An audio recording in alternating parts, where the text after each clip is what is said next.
Olá amigos investidores, estamos de volta para mais um vídeo. No vídeo de hoje a gente vai falar sobre o Fiagro EGAF11 da Ecogestão. E a gente vai tratar do relatório do mês de fevereiro. Aqui está errado, provavelmente o estagiário fez essa capa. É fevereiro, que trata dos rendimentos que foram pagos agora no mês de março. Mas antes de entrar na leitura do relatório propriamente dito, a gente vai passar alguns números, algumas informações importantes sobre o fundo nesse momento. Lembrando, pessoal, um detalhe importante, que o EGAF11, por ser um pouco mais desconhecido, é bom lembrar que ele é um fundo base 100, ou seja, dá uma complicada já na liquidez do fundo ser base 100 e sendo de uma gestora relativamente desconhecida como a Ecogestão. Não é uma gestora conhecida, porque se fosse uma conhecida, por exemplo, como a Kinea, consegue ter um fundo de base 100 sem muitas preocupações, que ele ainda tem uma quantidade de cotistas alta porque é da Kinea, mas aqui da Ecogestão complica mais um pouco. Outro detalhe é que esse fundo passou muito tempo fazendo distribuições trimestrais de dividendos, e eram bem altas, mas eram trimestrais, ou seja, muita gente não gostava do fundo por ser trimestral e nem investia no fundo por causa disso, dele pagar só trimestral e não mensalmente como a maioria dos outros fiagros. Por isso ele não tem uma quantidade de cotistas alta. A gente vai mostrar isso daqui a pouquinho na continuação. Então, nos últimos 12 meses ele distribuiu um dividend yield equivalente a 16,79%. Isso mesmo, você não ouviu errado, quase 17% isento de imposto de renda, que é importante dizer, ou seja, um dividendo muito top. É um dos que está com o dividendo mais alto, que não está com problema, porque tem alguns com dividendo alto, mas com problemas. Porém, o P sobre VP está 0,96. Isso significa o quê? Que ele está com 4% de desconto. Lembrando que, por isso, pode ser um bom momento para entrar no fundo, porque ele está barato. Mas lembrando que aqui a gente não faz recomendação nem de venda, nem de compra, ou seja, eu não estou recomendando compra do EGAF11 só porque ele está barato. Você vai ter que prestar mais atenção nas informações que eu vou passar, estuda melhor e aí sim você decide se coloca ou não ele na sua carteira, se aumenta a posição. Por causa desse detalhe dele estar com 4% de desconto, dá uma distorcida no dividend yield real do fundo se ele estivesse com o P sobre VP igual a 1, que seria o preço justo. Então a gente trazendo ele para o P sobre VP1, o dividend yield real dele seria 16%, o que ainda é um dividend yield muito bom, 16% nesse momento atual, considerando que ele é isento de imposto de renda. O patrimônio líquido do fundo é relativamente interessante, 308 milhões, mas como ele é um fundo antigo, eu acho que ele poderia já estar um patrimônio líquido maior, mas não está. A quantidade de cotistas dele, que eu falei para vocês, é 13 mil cotistas, o que é uma quantidade de cotistas relativamente baixa, mas tem essa questão, como eu falei para vocês, que além dele ter uma gestora relativamente desconhecida, ele é um fundo de base 100, que realmente diminui a quantidade de cotistas do fundo, por ter gente que quer investir nesses fundos de base 10, que são a maioria dos fiagros, e ele ser um fundo de base 100. Por causa dessa quantidade de cotistas baixa, ele também não tem uma liquidez muito boa. Eu considero a quantidade mínima ideal é de 2 milhões, mas pelo menos 1,5 milhão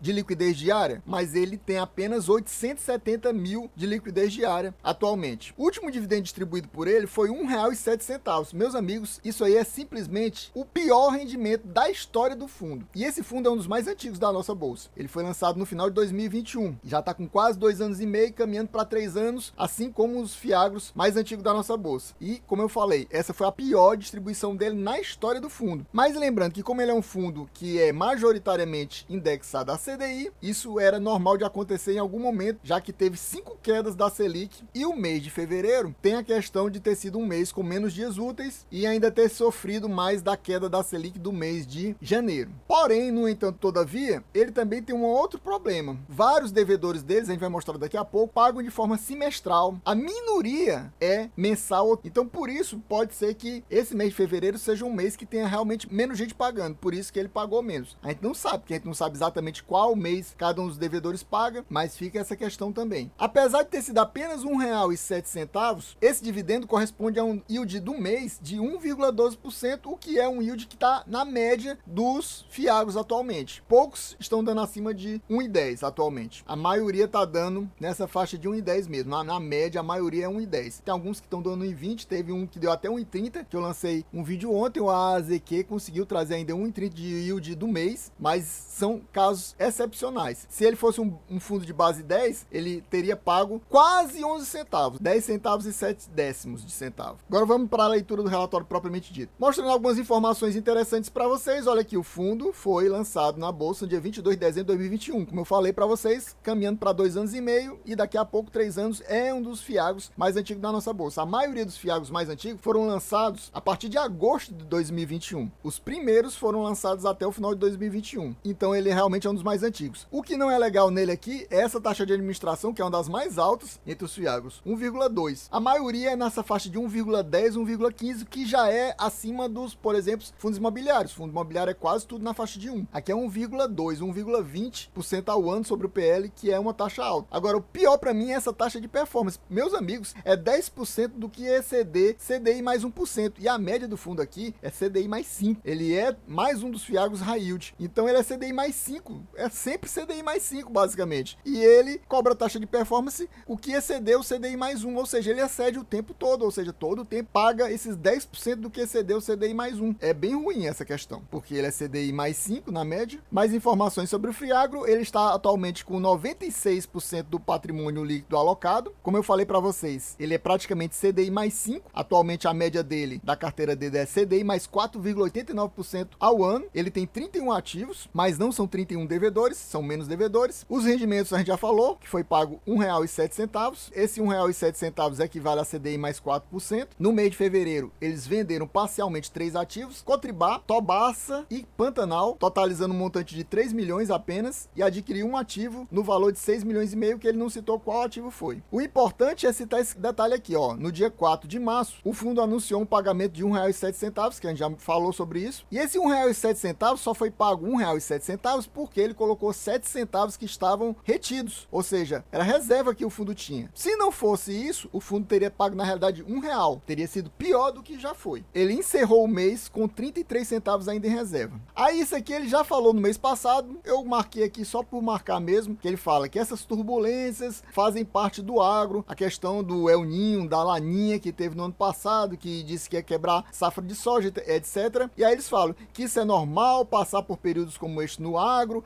Nós da Ecoagro somos líderes em estruturação e operações securitizadas e sabemos como ninguém navegar neste mar de águas agitadas. Ou seja, novamente eles estão dizendo a mesma coisa que eles disseram no mês passado, né? Que eles são os caras, os top dos top, que com eles não há erro. Basicamente é isso, que eu acho um pouco de exagero. Nosso Fiagro está muito saudável, não apontou nenhum alerta vermelho. Eventos climáticos não impactarão a nossa carteira. Eles não estão dizendo que não impactaram, estão dizendo que não impactarão, é diferente. Ou seja, eles estão dizendo que não vai ter problema na carteira dele de forma alguma no futuro. Eles investem com excesso em garantias líquidas e pulverização. A gente vai passar aqui agora para os eventos que aconteceram no mês de fevereiro do fundo, mas antes disso eu gostaria que você me dissesse aqui nos comentários, você possui o HF11 na sua carteira? Tá pensando em colocar na sua carteira, em aumentar a sua posição ou até se livrar dele? Qual outro Fiagro você possui na sua carteira? Coloque aqui nos comentários pra gente trocar esse tipo de informação, trocar essas figurinhas, e você diz quais são os seus Fiagros e eu digo quais são os meus. E se você não é inscrito, meu amigo, não perca mais seu tempo de forma alguma,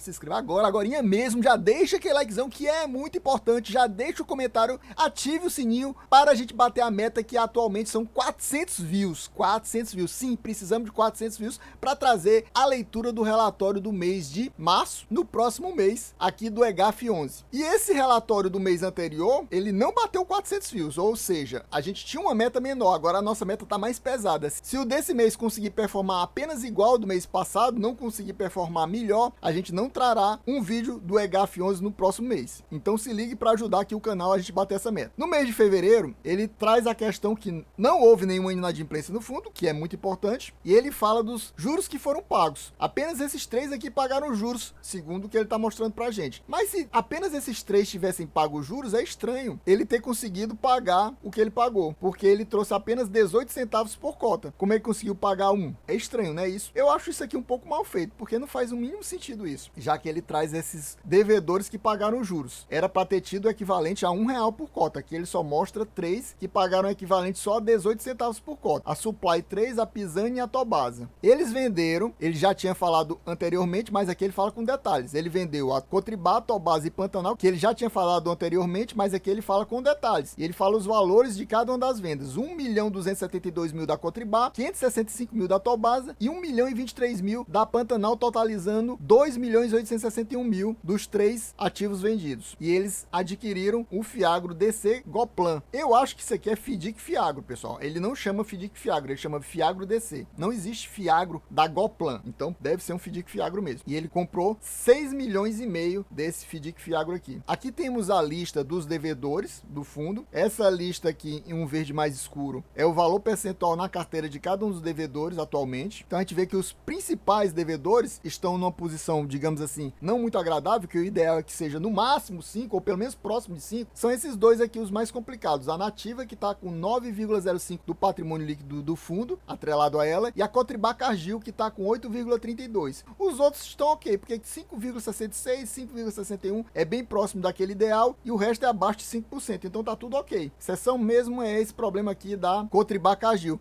Eu também não gostei dessa ideia aqui, ó, a Supply não deixa de ser a Supply. Então ele coloca Supply 3, Supply 2 como se fosse dois devedores diferentes, mas com certeza é o mesmo devedor, Supply, dividido em dois CRAs separados. Então se a gente juntasse as duas aqui, daria cerca de 5%. Deveria estar junto, mas eles colocam como se fosse diferente. Aqui ele está fazendo mais uma divisão por CRA, pelo jeito, e não por devedor, propriamente dito. Chegamos então aqui à lista de ativos do fundo, os 31 ativos que ele falou. Aqui o nome dos devedores. A gente vê que a Cotribá aparece duas vezes aqui, ó, Cotribá com Cargill e Cotribá sozinha, sendo que dois são desses Fiagro DC, que eu creio que são FIDIC Fiagro. Se você souber confirmar para mim, coloque aqui nos comentários, eu digo assim, não, Fiagro DC é uma coisa totalmente diferente de FIDIC Fiagro, ou Fiagro FIDIC, como alguns devedores chamam também. Eu acho até estranho. Aqui ele chama FIDIC só. Aqui ele chama Fiagro DC aqui FIDIC. Aqui a gente vê o segmento que o devedor trabalha, a maioria é revenda, 82% da carteira é revenda, normalmente revenda de insumos, pessoal. Eles não são produtores, normalmente a maioria não, desses devedores do fundo, eles fazem revenda de insumos para os produtores, propriamente dito, né? Eles vendem grãos, eles vendem fertilizante, etc, para ajudar no plantio. Até diferente isso, porque acho que são poucos fiagros que têm algo tão relevante assim, uma quantidade tão relevante de devedores que não são produtores propriamente dito, e sim que trabalham assim nos bastidores da produção. Aqui a gente vê as taxas, você vê que ele é um fundo basicamente 100% atrelado ao CDI, apesar de ter esse aqui dólar, mas o dólar é uma exceção e é apenas 0,89% da carteira, uma minoria da minoria, ou seja, mais de 99% da carteira é CDI. Nenhuma taxa aqui é muito absurda, isso é bom, mas também ele tem muitas taxas que estão assim no início do high yield. Para mim, acima de 4,75 já é high yield, e a maioria das taxas dele são high yield. Ele tem exceções, né? Por exemplo, essa CDI mais 4, que seria um middle risk, CDI mais 4,5 também seria um middle risk, CDI mais 4. Você vai ver que é uma minoria, CDI mais 4,5 e CDI mais 4. O resto aqui para mim é high yield. Essa dólar mais 9 eu acho que também seria um middle risk.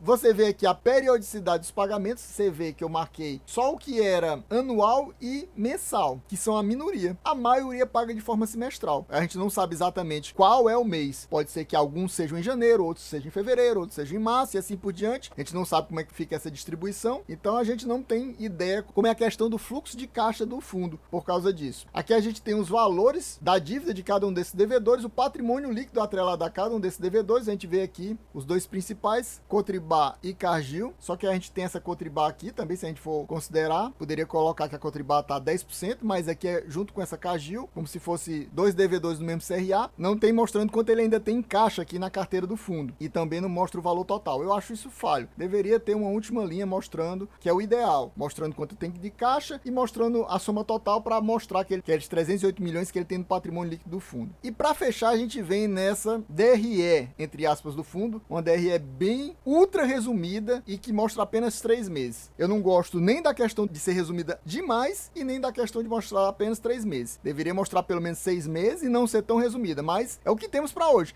Aqui ele não mostra nem quanto foram as despesas, nem quanto foram as receitas, mostra apenas o resultado e por cota ainda. Não é o resultado nem total do valor, já é o dividido pela quantidade de cotas. Então ele teve um resultado por cota em janeiro de 1,27, foi muito alto, e apenas R$1 em fevereiro, como a gente falou. Ele ainda não anunciou, lembrando que ele anuncia no comecinho do mês, ele só vai anunciar o que vai pagar em abril, nessa semana que se inicia hoje, domingo, provavelmente lá para quarto dia útil que ele anuncia. A gente vê que ele pagou 1,28 em janeiro, ou seja, ele ainda colocou 1 centavo que ele tinha em reserva. E aqui ele colocou 7 centavos que ele tinha em reserva. Aqui ele ficou com 40 centavos ainda em reserva. E no final de fevereiro, 33 centavos que a gente já viu ele citar lá em cima. Vamos ver quanto é que ele vai pagar nesse próximo mês. E aqui ele faz uma repetição do que ele já tinha falado lá em cima. E engraçado que ele fala que no mês anterior havíamos informado o resultado retido de 35 centavos. Só que aqui está mostrando 40. Estranho isso também. Pode ter sido o erro do estagiário, como ele errou também lá no início do relatório, dizendo que era o relatório do mês de março, sendo que a gente está falando do relatório do mês de fevereiro. Pessoal, então a gente vai ficando por aqui. Espero que vocês tenham gostado. Quem gostou, sabe, se não for inscrito, inscreva agora. Agorinha mesmo, deixa aquele likezão que é importante